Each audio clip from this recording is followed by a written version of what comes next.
You know, when you visit the doctor or you see a nurse, you probably never stop and ask whether they're actually licensed and trained to do the job. You simply just assume that they are.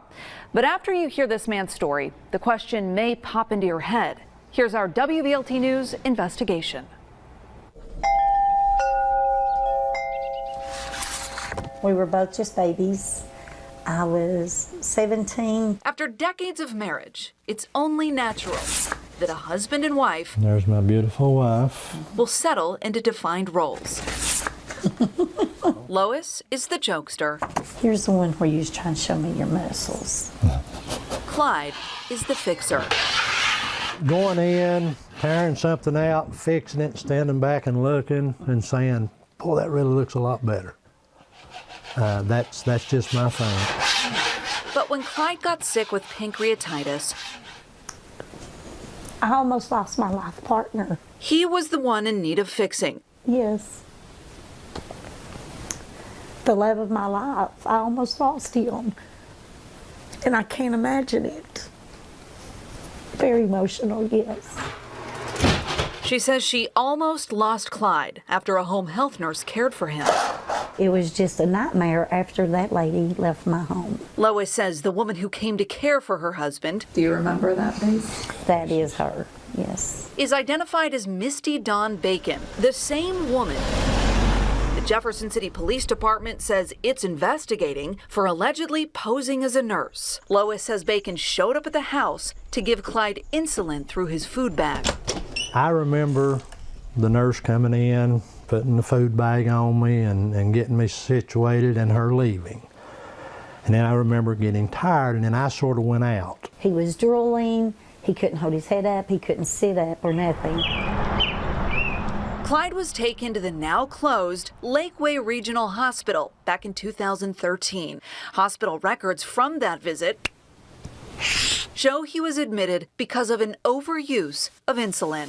An East Tennessee nurse says lives were in danger when a woman stole her nursing license number. But Lois says she didn't put two and two together until she watched our exclusive coverage this year. She says that woman used the stolen number to get a job as a home health nurse where she cared for patients illegally. She came in here pretending to be something she wasn't. It was as dangerous as me pretending to be a brain surgeon and going in and doing surgery. And I'm going to kill that person when I do because I have no clue of what I'm doing. And that was her. Lieutenant Eric Thomas with the Jefferson City Police Department says several others were fooled as well. In fact, he says in Jefferson City alone, 4 businesses all hired her. He says one of them was this home health care company called Amedisys. Clyde and Lois never contacted the police, but Amedisys did. This report, filed with Jefferson City Police by an office manager at Amedisys, sparked an investigation by detectives. It alleges that Bacon provided a false birth certificate and a nursing license number belonging to someone else to get the job at Amedisys. Several months after making the report, Dear Mrs. Rimmer, Amedisys then went one step further, warning patients with this letter to people like Thomas Rimmer's mother. when we got the letter, it shocked us very well. Well, I mean, it shocked us bad. The letter explained that it fired Misty Dawn Bacon because she, quote, lied about her identity and did not have a nursing license. I was like, oh no, she took care of my mom, and messing with the meds, it could be harmful to her health.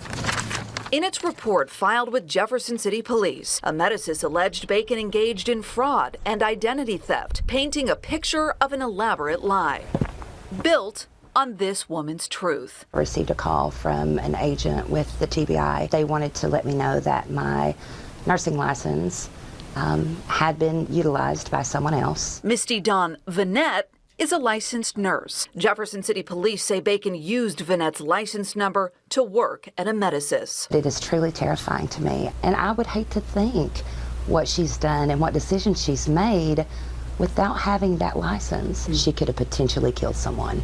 Lieutenant Thomas says Bacon likely plucked Vanette's license number from this public state database.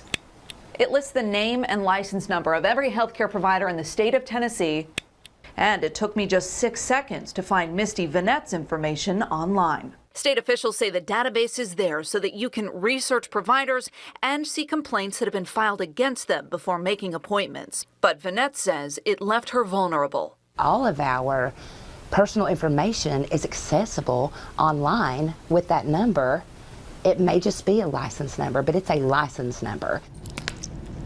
Lieutenant Thomas says that this case reaches far beyond Jefferson City. He says in January of this year, he teamed up with the TBI and determined that Bacon had pulled the same stunt in so many other jurisdictions, it was best to ask the U.S. Attorney's Office to open one unified case.